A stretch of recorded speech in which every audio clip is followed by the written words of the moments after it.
it do? Two Beards, One League coming at you. We had some recording issues. That was fun. I'm glad it recorded. So you guys are going to have a little longer intro than normal because it started way later than it should have. Joe, how are you doing today, buddy? I'm good. I'm here. How are you? You are. I know. It was trying to get this recording in was difficult. I know. So I appreciate you taking some time off and jumping on this. I'm doing well. Thank you for asking. Just so we're all clear, we're hoping JJ is going to be able to join us, but I know he's been super busy with all of his stuff. I think he's in Florida last time I saw, doing Lobo stuff. So if he jumps on, fantastic. If not, hey, we'll just keep living and get through today. First and foremost, just want to thank everybody for continuing to watch. I know we are losing people. I mean, Brandon made a comment. I know he's not watching because he was asking about playoff scenarios. I think our views are like 4 this week. I'm not asking people to view it. I'm just asking that our teams in our league watch it. That's all I want, right? Like Mike. I know Sarah's watching it because I make her watch it. Joe and Mike are going down. Sarah's making comments as I'm doing my intro. Go down. Yeah, it's on. And I know she's watching it. I am sure there's a few other. It's almost positively Robert because he seems to be the one who comments the most. I am hoping everybody watches. I'm going to make a kind of a PSA in this, but also in our group chat. Hey, we're going to go over toilet bowl stuff and playoff stuff. Please watch so I don't have to repeat myself in text as well. So please just stay for a little bit and watch this today. Yeah, you have to skip to that section. Yeah, you could skip. I don't have timestamps, so I'm not that fancy. I don't know how to do that. You're just going to have to watch. I'm sorry. All right, guys. First and foremost, we're not doing news and updates today. We are kind of just jumping into everything. So we're just going to start with our everybody's favorite segment, which is the Beat Steve segment. I didn't make one for you guys. That's fine. At this point, we're kind of at the end of the rope, right? Like, we've beaten me, I think, 7 times. I even though I won last week, it doesn't feel like a win. I have the picture up now. I was eliminated, like, effectively. Now, according to Yahoo, I'm not affected. I'm not eliminated 100%, but I am 135 points behind Ryan. So even if he loses and I win, I would have to outscore him by 135 points to make the playoffs. Literally, that is how many points I scored last week. So he would have to bench his whole team for me to have a chance. So I'm essentially saying I'm eliminated instead of going through everything. I hope everybody enjoys this picture. I literally created it on ChatGPT before we got into this podcast. But you know what? Fantasy is still fun, and I still enjoy doing this show. I'm sure you feel the same. Yeah, I mean, I would say, just to kind of make fun of you and piggyback on that, I'm like, you might. There's no realistically, and I always like to make fun of you how, we might have a chance, but you really don't have a chance. But I mean, you might have a chance if your quarterback would score more than 7 points every week. So so bad. I think I did this exercise just to see, and since week 1, yeah, the quarterback I have started has scored more than 15. So I just used 15 as the benchmark 3 times. So we're week 13. And for all those weeks, I've had a quarterback scored more than 15 points 3 times. Nice. 3 times. Like I look at it and go, yeah, no wonder I have scored so little points. I can't get a quarterback in a 6-point passing touchdown league. My quarterback doesn't score more than 15 points. And most of the time doesn't even hit double-digit points. Like, I'm like, well, that's why I can't do anything. It's comedy to me. It's fantastic. It's just weird, right? And it's funny you brought the quarterback thing up. So last week we made that. I texted you on Thanksgiving. So hope everybody had a great Thanksgiving. Yep. Jameson Williams, right before Amon-Ra went down, had 6 points or at 3 points or something like that. And I remember texting you being like, so he has 3 points. Does that mean he's guaranteed to get 16? And by the time you responded back, you're like, well, he's already at 20. So yeah. So that streak continues, right? It's 16 or 16 or nothing. Or nothing. So streak continues. Jameson Williams. Yeah. All right. Hopefully all of you guys have enjoyed the Beat Steve segment. I will continue it for a little bit longer. We'll probably do it again next week. Nothing fancy. It probably dies once we hit the toilet bowl, but we'll see. Well, yeah, because you'll be fighting for your life. I'm fighting for my life. We'll see how it goes. I'll still make fun of myself. I have no problem doing that. All right. So like I kind of mentioned before, week 13 playoffs are clinched for the most part for everyone. I am pulling up right here the Yahoo page. As you can see, Aaron, Jacob, Sarah, and Robert have all officially clinched because they hit 8 wins. JJ and Ryan haven't officially clinched, but point-wise, they've officially clinched. Mm-hmm. When we were talking about this, so we kind of know what's going on. There's not a lot of wiggle room at this point. Really, all you care about is the 1 or 2 seed. After that, you don't really care about anything. Ryan and JJ have a chance for the 2 seed, but it does depend on everybody losing. They need They need Jacob to lose, Sarah to lose, and Robert to lose to have a shot to get into the 2 seed. Mm-hmm. No shot at the 1 seed. Aaron has pretty much guaranteed his chance at the 1 seed. He does have one more win than everyone else, but it can come down to points if Jacob wins and Sarah wins. Those 3 are they're all within 20 points of each other. It's kind of crazy how close they are. So really what we're looking for is how the 1 and 2 seed pan out, right? Does something crazy happen? Does it not? Jacob lost, Sarah lost, and we're going to jump into that.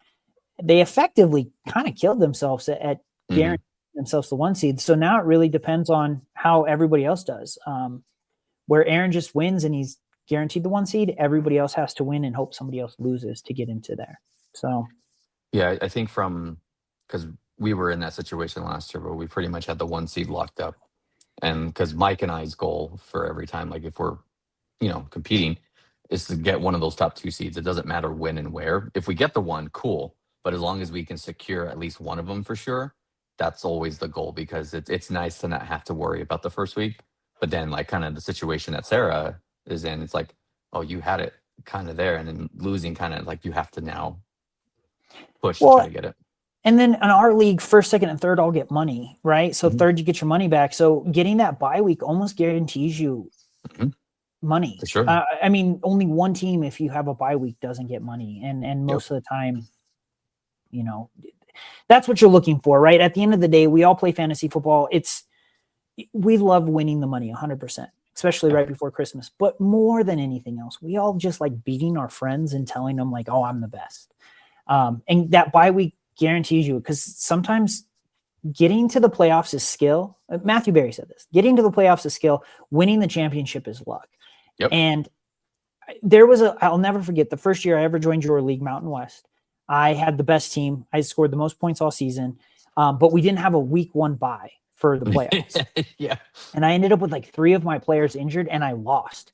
And if I would have had a bye, I outscored everyone the next 3 weeks. Yep. But part of that is there's luck involved, right? Like guy caught me on a week where everybody was hurt. I lost. Yep. And that's what fantasy football is. So getting in the playoffs, 100% skill, because it's 14 weeks.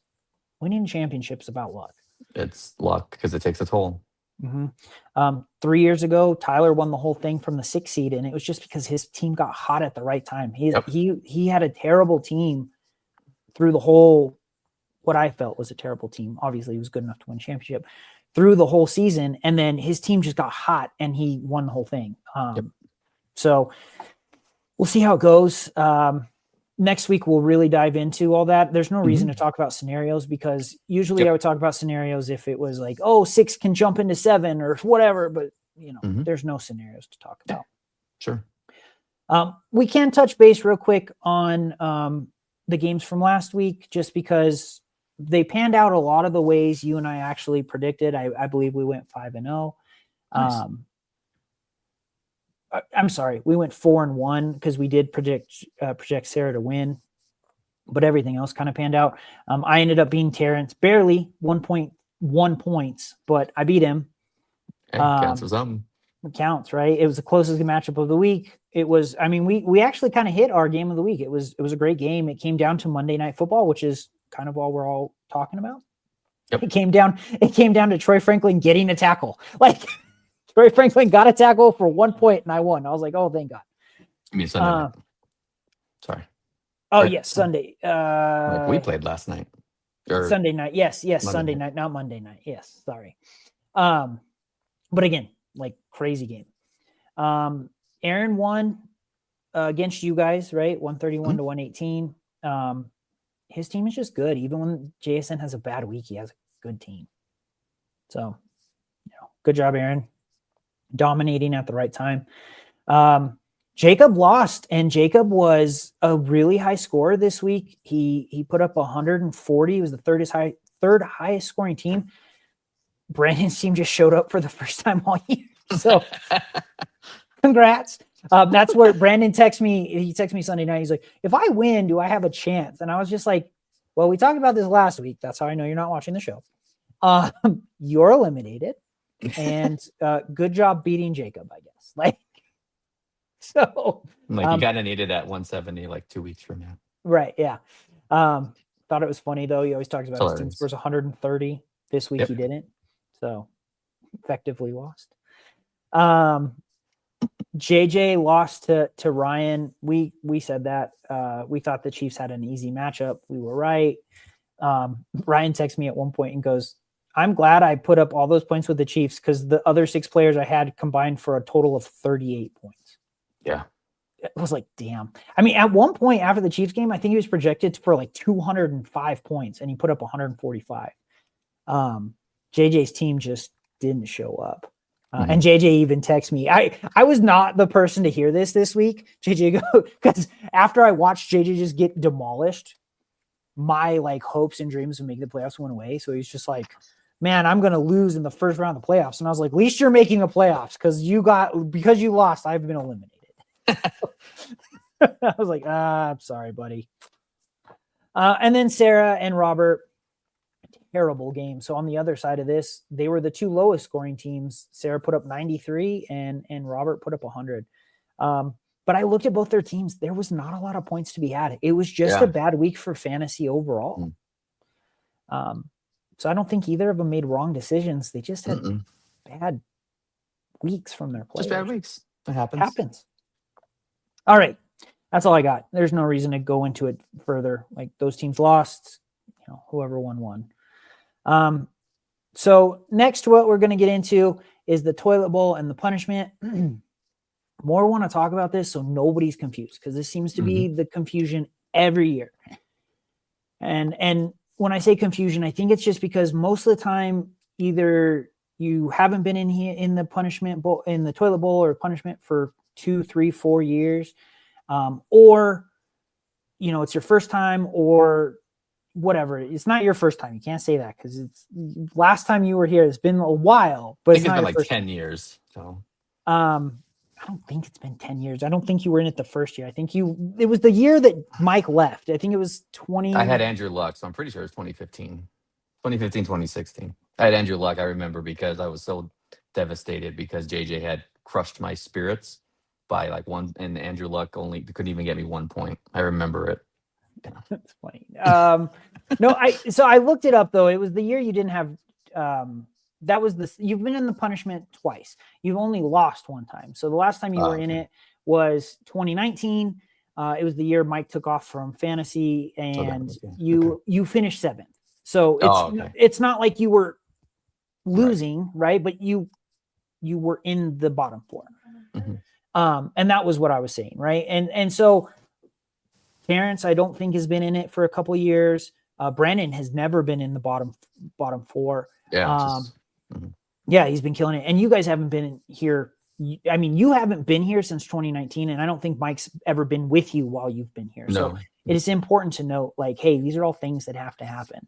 So first and foremost, we are not playing after this week. We have a bye. Week 15 is a bye for us.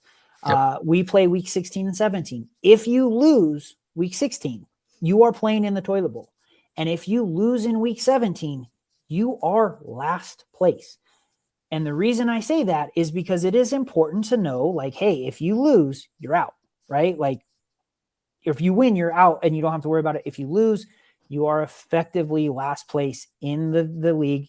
You are getting the sticker bitch title. You are getting pizzas. You are doing all that fun stuff. It looks like JJ has joined, so I'm gonna bring in JJ real quick. Sure. JJ, Hey, Damn right. we were talking about you. We're hoping you were going to be able to make an appearance. How are you, buddy? Good. What's up, guys? Doing good, man. How are you? Good. I'm in the garage hiding for a few minutes because we were doing Christmas decorations, so I got away for a little bit. But yeah, definitely, man. This league has gone on long enough. Y'all can grow a pair of onions, and we can have some fun last place penalties. Y'all a bunch of soft people thinking that, t-shirt and pizzas, like, let's grow up. We've been friends long enough. Deal with it. JJ always makes an argument for the punishment being worse. As long as it's not a tattoo, I could care less. You could do whatever the hell you want. Not a tattoo. We could go crazy with it, and I'm always willing to talk about punishments. JJ had a great idea last year, and I loved it. It was taking a spin on our punishment and doing the Dion's punishment, where you had to sit at Dion's, and every slice of pizza you ate took like an hour off your time, or otherwise you had to be there from open to close.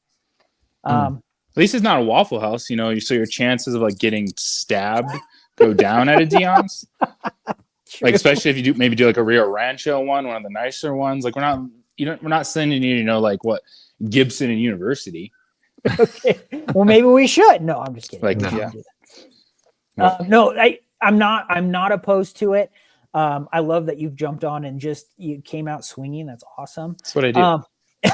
We talked about your matchup already, but I'd love to hear your perspective on it. Like we talked about, you've effectively clinched your playoff spot, right? You still have a chance at the 2 seed. You have. Because I don't feel like I have. Like, I am still worried as hell. Like, I do not trust anyone on my team. Like, I wanted to shake things up, and I feel like I'm wrong decisions 2.0 at this moment in time. Like, my receivers are limited. It's week 14. San Francisco is like, let's go on a bye week because the season's like 28 weeks long. Like, I do not feel like I'm in the playoffs at all. You are the only person who has a chance to make the playoffs is me, and I'm 300 points behind you. Have you seen my team recently? Have you seen his quarterbacks recently? I'm looking a lot like you for that 3-week stretch where you not hit 100 points. Yeah, well, even if you don't hit 100 points, I have a better chance to eliminate Ryan than I have of beating you out. You actually, if you beat me this week, because we play, you actually have a chance to secure the 2 seed. You can't get the 1 seed, but you can still get the 2 seed depending on how everybody else does. Now, it does take some other people losing, but you have a chance. Yeah, it's a lot of moving pieces. And I think I'm wondering about you guys. So there's one moment where, we all have those weeks where like, we do this, that, or one, the other, and we're like, we're going to win. I have one specific week where it was one move I didn't do. Okay. That's like on my mind. It's not one of those like, I start him and him. No, it was one move. Okay. And it's because I stuck with Bobby Wagner at my linebacker position. I think you guys need to talk linebacker. I think you guys need to talk about the defense more in your breakdowns, by the way, because there's sneaky things that's matchups with the IDPs that we have. But it was the week I lost to Sarah, because one of the things I like to do is I always like to have a defensive player on Monday Night Football. Why? I don't know. I just do. Like, for the random extra 10 points you can get. So this is the one that sticks in my freaking mind still. So it was, Lions Monday night game. And I was like, I think I'll play Jack Campbell. And I was like, you know what? Maybe I'm overthinking it. And I'll stick with Bobby Wagner, maybe get 8 to 9 points. And I didn't make that move. And that was the one move I was going to make that week. I didn't do it. I lose that game by like a point. And here I am. And I cannot get over that move, not doing my usual thing of picking up a player that's playing Monday night. And I lose that because Jahmyr Gibbs has 87 points. Yeah, he scored a ton that week. I have actually, hilariously, so I've only beaten the 3 teams this season. I have 6 wins. I've just beaten the same 3 teams. Both times I lost to Robert were because I sat Ken Walker. Both times less than 2 points, and I sat Ken Walker. He scored 20 both times. That has been my move all season, where I'm like, man, if I would have just played Ken Walker twice, I would actually be in the playoffs right now. So I get you. I understand where you're coming from. And it's for me just that. It's Robert and Ken Walker. I don't play him and then he loses. Do you have any, Joe? I'm trying to remember who we even beat. Didn't we beat Jay? I thought we beat Jay. I know we beat Ryan because we got the revenge on Ryan because he screwed us. But you lost to Ryan by like 0.1, right? Yeah, but we beat him by like more than 0.1. We beat him by 1 point that time. Second time. I don't remember the third person we beat. It might have been like Brandon or somebody. I can't remember. So no regrets. No regrets. Oh, there's plenty of regrets. That's why we have what we're about to talk about, and that's why I have my values and losers. I think the draft was their regret, like at this point in time. But the keeper was the first regret, dude. I'm like, his was even back further. His was the keeper. Like my league winners are like 2 of them were keepers that we should have probably just kept, and then the losers were people that we actually drafted. So. Yeah, I felt like this season I overanalyzed everything. I made too many trades. I cut too many people. I overthought everything and made mistake after mistake after mistake. So I get you. Like I feel it's the fun of it, and that's why that that one morning I kind of just said like, hey, like everyone's teams are pretty good. That's why the standings are the way they are. So I get that. But I was like, you know what? I need to make a move. Like I want to make a move. I want to shake it up. And that's when we kind of had that day of all those trades and whatnot. But honestly, the only one where I look back and I say, if I did this move, it was Jack Campbell Monday Night Football of all things. Like other than that, there's weeks where you're gonna, hey, I didn't play as dude on my bench. I had 15 points, nothing like that. It was literally like if I did my strategy of a Monday night player, I would have pulled that out by like 2 points. But no. I overthought overthinking. You're like, I'm overthinking it. I need to not do it. That's funny. No, you know what? It's been I like that everybody made trades this year. It made the league more talkative. It kept everybody involved. And that's why we do the podcast, right? It's for fun. It's not to. Dude, that first week, Alan, that I won because that was when he had 6 total touchdowns. So like it did get me at least one win. And then we'll see how things shape up, Amara, which, if he rests his ankle, gets an extra few days on the back end, have him come back, T. Higgins too, the same thing, suffering that concussion. He was limited this week, but at least if you can get your guys back, go to the postseason, see what happens. Yep. Well, that's what we just mentioned it right before you jumped on is getting to the playoffs is all skill. And you've masterfully maneuvered this season. Winning the championship is all luck, right? Like, does your team get healthy at the right time? Do you lose the most important player on your team? Like, how does it work out? Kind of goes from there. The only question I have for you is, so you made that trade for Josh Allen, but you picked up Joe Burrow. Are you like having to think about that every week? Or are you just like, I'm going with Josh Allen because I made the trade? I'm going with Josh Allen this week, but there are playoff matchups where I'll play Joe Burrow. Got you. And I think we've seen it. Like there's the variance for like Josh Allen and you're feeling it with Lamar Jackson. Like it's not as simple as I'm confident it's Josh Allen. I'm going to start him. Like I'll play him against Cincinnati. I like that matchup. But there are games where I say, if I am able to get it, win and get to the second round or something, like Burrow is going to be my quarterback. Like for sure. Makes sense. I was just wondering how you were feeling because I did the other side of it where I was like, I'm sticking with Lamar all season. And I've regretted that decision almost every time. So I wanted to see like where your thought was on it. Yeah, I will say the 6-point passing touchdowns even things out more than I thought it would. Me too. For some of these players for sure, because I took Jaden Daniels in the 3rd round.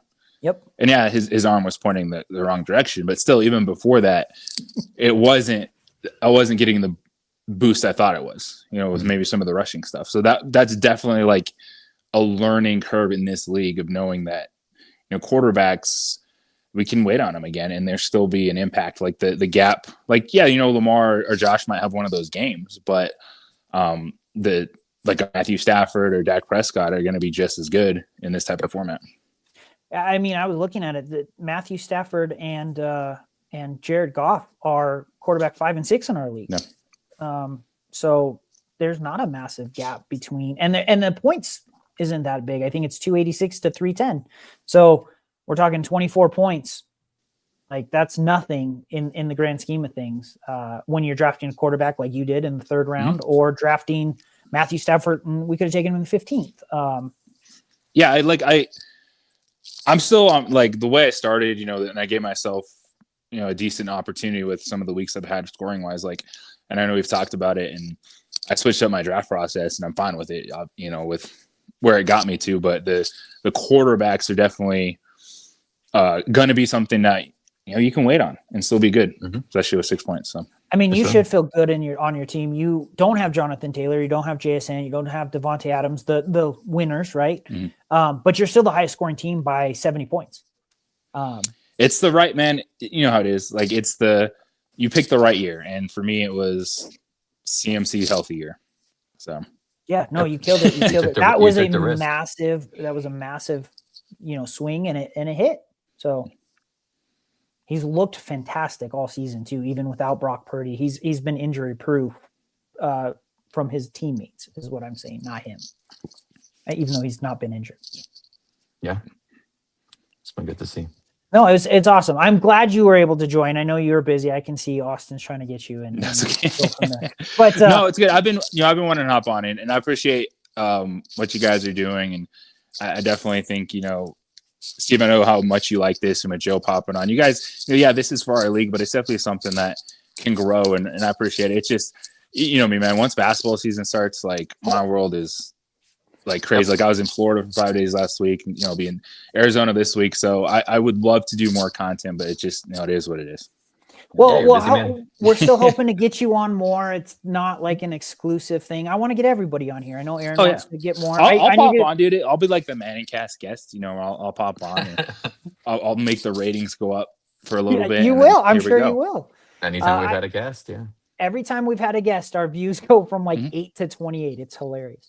No, I appreciate it. And I want to get Aaron on here more. I need to do a better job at asking.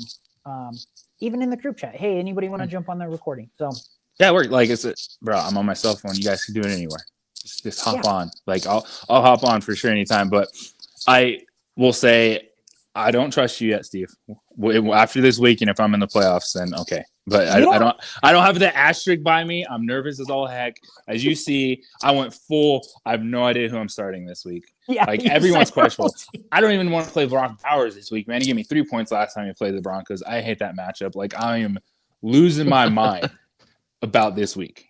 So listen, I get it. I understand where you're coming from. I'm just telling you, nobody else. I'm the only person who can potentially make it, and I'm so far behind on you on points that it's not even close. I'm worried. For some reason your projected total just keeps going up and up though. So we'll see what. I don't know. What is happening? I don't know what's happening. I really don't know why. We know Lamar Jackson's going to get him 7 to 8 points again. So yeah, I mean, you missed that conversation, JJ. There's been 13 weeks. I have had a quarterback score 15 plus 3 times. Oof. Yeah, so it's been a fun year for me. Quarterback position. I had Matthew Stafford and Drake May on my team at one point, and I dropped them both. So I've just made the wrong decision, which is why Robert suggested my team name be Wrong Decisions, which is why it's Wrong Decisions. And since I made that change, I have 2 wins. So I think we lost you, or it got dark in the garage. I'm gonna go with. There we go. No, he's back. All right, I was getting a phone. My DoorDash order is here. So that's all right. Well, you go eat. Appreciate you. Thank you for joining us, JJ. All right, you guys have fun. Take care, man. Later. Bye, buddy. Good seeing you. It was fantastic to have JJ jump on. Yeah. Totally. And get to talk a little bit about something different. So, all right. So, jumping into our next thing, fantasy winners and losers. Yes. Now, I created graphics for this. They're not fantastic. They're not the best thing we've ever made, but they're good enough. Hey, they're good enough. I'm going to start with you. I'm going to let you go over your winners. So this graphic's going to show both your winners and your losers. Let's start with your winners. We can back and forth on them. We'll do your losers, and then we'll jump into mine. Yeah. So when we were talking earlier, we thought of the idea of having winners and losers, like a top 3. And I think they can see it on the screen right now. But mine were JSN, Jonathan Taylor, and Devontae Adams. 2 of those players, as you can see, you might have remember me mentioning that they were potential keepers for us this year because we had JSN, I think, in the 9th, and then Jonathan Taylor in the 7th, and we ended up going with Brian Thomas Jr. So, but overall, like, if you've had these players, and I know I have Jonathan Taylor in one league, and I do have Devontae Adams in another league, they are killing it. Like, very consistent all year. Like, you're probably in the playoffs and well secured in the playoffs if you have these 3 players. So. Well, JSN, and it's value, right? So winners a lot of the time is value based. So when we talk about winners, I'm talking about, hey, you drafted this player and they are significantly outperforming where they were drafted. So JSN in our league went in the 3rd round. Yep. Number 1 wide receiver. Jonathan Taylor also drops. I don't know if you remember, but I remember on draft day being like, Jonathan Taylor's still on the board in the 3rd round. Yeah, we were going to take him. Yeah, and then Jacob scooped him up. So again, just outperforming. Same thing with Devontae. He went in the 4th. He went in the 4th round after a lot of other players. And great. I love those picks. I had a lot of these players in mind, so I did make a list differently, and we'll get into it. But I loved your picks. I thought they were great because JSN, number 1 receiver, Jonathan Taylor, number 2 running back, Devontae Adams is top 5, I believe, maybe 7. I'd have to 100% look into it, but he's up there, and he was not drafted that high. No, not at all. So you thought Puka was going to get most of the looks. So yeah, and Puka's killing it. Like Puka's still number 3. He's outperforming Devontae, but we're not. It's not this massive gap like we believed it would be. For sure. Losers. So I went with Brian Thomas Jr., Ashton Jeanty, and then this hurts me to say, but I had to do it because I was so high on him this year to perform, was Marvin Harrison Jr., my favorite player. Brian Thomas Jr., we obviously kept in the 11th round, and it ended up being a great value at the time because he was a top 10 wide receiver last year. So you would think, yeah, he should perform. Obviously, if you have him, you know what the kind of season you've had with him. Jeanty, like all the hype around him being, first running back taken in quite a while, but clearly with the offensive line issues that they have on that team, it's like, ugh. I actually think it's a Chip Kelly issue, not an offensive line. I think Chip Kelly is ruining Ashton Jeanty. Luckily, he's gone, but I think that was what happened. Yeah, that's fair. I mean, we'll have to see next year. Well, last week he had a great week, so so hopefully it continues. And then Marvin Harrison. Then, like I think I had this conversation with you sometime after he had gotten drafted. I wasn't a big fan of where he went in the draft because I wasn't a Kyler Murray fan, and as you can tell, like when he was healthy and Jacoby Brissett was playing, he was getting the looks. So it's just been a disappointing season when people thought this is his 2nd year, rookie year with high expectations. This year, maybe he has a little bit of a better season breakout, but I think he's had not that great of a season compared to last year. So, yeah, no. And Brian Thomas Jr., I know is your keeper. I drafted him in a few leagues. It sucks. He was Mac Jones dependent, and I didn't think that was going to be the case. Yeah. Trevor Lawrence just doesn't. I feel like Trevor Lawrence is the what if factor. Like he looks like a starting quarterback. He looks like he should be the greatest quarterback to ever play. He just doesn't perform like it. Ashton Jeanty, I think, is really I think it was a Chip Kelly issue, not a him issue. So I'm expecting big turnaround. But I do agree with you. You draft him in the 2nd round, he's not performed. Like if you draft him in the 6th, you would be okay with it. Yeah, you draft him in the 2nd, you can't have him performing like that. Marvin Harrison Jr., I know he's your favorite player. It sucks to see. He does look better with Jacoby Brissett. But yeah, I agree. I think you killed it. Your losers. A lot of these players are on teams that are not making the playoffs. For sure. All right, so let's go ahead and jump into mine. So my winners were Chris Olave, James Cook, and Javonte Williams. So I agreed with most of your winners, JSN, Jonathan Taylor, Devontae Adams. I mean, they were on both of our lists. Chris Olave, I did decide he was on my list before, the one I first sent you. I think we're undervaluing Chris Olave's season. He is 8th overall in PPR points. His worst game, I believe, is 9 points on the season. And his best game is 21. He is not, or 28, I'm sorry. He is not performing like JSN. He is not performing like, Puka. He hasn't had those 30-point games. but he also hasn't had bust games, and he's been Mm-mm. healthy all season, Yep. and he's gotten consistent 14. If you're consistently performing at 15 points, that's all I can ask for. Yep. He is the definition of, I can put you in my lineup and I know I'm getting 15. Yep. And so I thought he should be mentioned because he was Totally. drafted in the 10th, 11th in most, and I think on our league Yeah. he went in the 11th. Mhm. I would rather have Chris Olave over so many receivers. Definitely, yeah, because you weren't at the beginning of the year when we were doing the draft. It's like, well, the offense doesn't seem like it's going to be very good, and then his injury history and stuff like that. And he's been healthy all year, even in a not so good offense. He's still performing. So Right. great And value. Alvin Kamara is the example of, Yeah. we thought you were going to be good, and it ended up being Chris Olave. Yep, 100% agree. James Cook. James Cook went in the 5th round in our league because, he sat out for all that. And even I was not a big fan of him. I said, oh, these are the guys who get soft tissue injuries. He's going to have touchdown regression, blah, blah, blah. Like, I can just repeat all the stuff I said. He has looked fantastic. He has had touchdown regression, and yet he's still performing at a high level. Mm-hmm. He's a league winner. He was on JJ's team first. I was able to make a trade, or I traded Amon-Ra for him, and he has been consistent for me since I've gotten him. So another league winner. And then the last one is Javonte Williams. Again, another running back. Yes.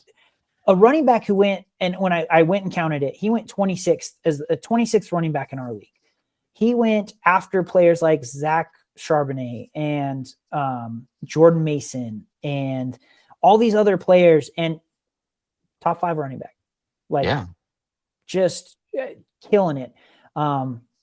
Great player, great pick, deserves to be on the winners list. He's not the biggest name like all these other guys, but he deserves it.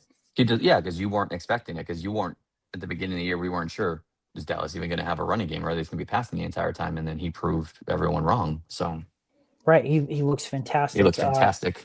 And again, most of these players are probably on teams that are people making the playoffs. Like James Cook was on JJ's team most of the season. JJ's making the playoffs. Chris Olave is on Sarah's team, making the playoffs. Javonte Williams on Robert's team, making the playoffs. So these are the players that win you leagues, right? Losers. So I put Justin Jefferson. We drafted him as like the 3rd wide receiver off the board. He hasn't looked the same with JJ McCarthy, which sucks because you and I both believed in JJ, and just hasn't panned out. Derrick Henry, while he's having good seasons now, or a good season now, he was on my team during that middle half, and you guys got him for a little bit. He didn't perform for so many weeks in that middle part that he probably sunk most people's teams. He sunk mine for sure. For sure. So while you can say, oh, you're performing now, you're probably performing on somebody else's team. Yeah. And that's what's happening. For sure. I agree with that. And then JJ actually already commented on this, but I agreed with it. Early quarterbacks. This was my losers list. This year, Lamar Jackson, Jaden Daniels, Josh Allen is the only exception to the rule. And even that wasn't a big enough exception. And Jalen Hurts all went in the 3rd or 4th round in our league. And Josh Allen went in the 2nd. Josh Allen isn't even leading our league in points. No. It's Patrick Mahomes. Which is funny, yeah. Yeah, so it's Patrick Mahomes, then it's Josh Allen, and we're talking about 0.3 points. So it's not like, oh my gosh, he's still performing. Sorry, Alexa's talking for some reason. Okay. But early quarterbacks went way too early, and the teams that didn't draft quarterbacks early are probably performing better. Not in all cases, but more often than not, that's how it worked out. So I thought early quarterbacks were losers this year. I know that's kind of a cop out, but no, because we're on the opposite end of that. We didn't go for a quarterback early. We took Baker Mayfield late. I know we have Drake May and we're starting him, but I didn't want to get sucked into having the early quarterback because we weren't sure how it was going to work with the 6 passing touchdowns. Because it's like, yes, you want these guys that have the dual threat ability, but it's like, what happens if you wait later and get someone that actually doesn't have the dual threat ability and just throws touchdowns? Yeah. So Drake May, Caleb Williams, Jared Goff, all players, Matthew Stafford, which we're about to jump into, all players that you would be super happy having especially in a 10 quarterback league. I think next year I'm probably punting on quarterbacks again. There's 6-point passing touchdowns made such a big difference. Lamar Jackson and Josh Allen might be having massive seasons if they were in 4-point passing touchdowns compared to those other guys, but that's not the league we live in. So, Yep. All right. So waiver wire winners. So this is something you and I kind of came up with last second. So I just picked a position and we talked about it. One position. Yep. And one player per position. So here's our list. Quarterback, we went with Matthew Stafford. Argument in our league could 100% be Drake May. I just thought Matthew Stafford kind of deserved, he was on the waiver wire for a long time. He was. Drake May got picked up after week 2, and Matthew Stafford has just killed it. So I thought that was a great call out. I thought we should call him out. Rico Dowdle, another great waiver wire. He's actually number 10 in running back points this season, and he was on the waiver. Yeah. And he actually didn't start until Chuba Hubbard went down, and that was week 2 or 3. So Dowdle really is number 10, but he's done it on less weeks than everyone else. Yep. Wan'Dale Robinson, another great, he's in the top 20 of wide receivers. He was a waiver wire pickup, just been really consistent. It really helped Jackson Dart. Malik Neighbors went down and Jackson Dart really started looking his way. So for sure. And the last but not least was Hunter Henry, tight end, just been killing it this season and wasn't drafted number 6, I believe, in tight ends this season. Obviously, it's a lot harder to get a tight end in the top 5 as a waiver wire pickup, but Hunter Henry did great. Yeah, he's been killing it. Yeah. I mean, I watch the game, so yeah. I did want to call out because I meant to mention it during our fantasy winners and losers segment. I didn't go with injured players for our losers because you could argue Cam Scatteraboo or who he was killing it and then got hurt, or Malik Neighbors who got hurt in week 4. Yeah, I wouldn't have. Yeah, so like them. Yeah, we didn't count those guys. So like anybody who's like, what about this player? If they got injured, it's not their fault. It happens. They're on IR. I'm not going to count them. It sucks. It probably hurt your season, but it happened. Well, and Scatteraboo wasn't having a bad season. He was having a great season until he broke his ankle. So he was actually having one of the better rookie seasons of all the running backs. Yep. All right. Last but not least, next week's show. So next week's show, it's going to look a little different. Playoffs will be set. There's only going to be 4 teams playing. So 2 games. We'll talk about it. We'll touch on it. We're going to do a way too early keeper segment where we're going to go over everybody's teams and talk about, this is who we think he's going to keep, or this is who I'm keeping for fun. We want to keep the show entertaining, and it's going to look more like this and less review, because now we might as well poke fun at everyone and just have a good time. We're still going to be rooting for everyone and going over it, but we're not in it. So we get to be a third party commentator and make fun of your teams and talk about our keepers. That's what we do right now anyway, even if we were in the playoffs. Like, I'd be looking at keepers for next year. Yep. Me too. All right. Well, that is it for us. Good luck for all the teams who are going to make the playoffs. Hopefully you get your 2 seed or your 1 seed secured. But other than that, appreciate you guys watching. Hope you enjoyed JJ making a special guest appearance. Thank you guys all for being in the league and talking and having a good time. Sarah going to lose this week, so. Dang, coming out hot. Listen, all right, guys. She started it. She always starts it. You just sometimes have to finish it. That's what I did. Peace.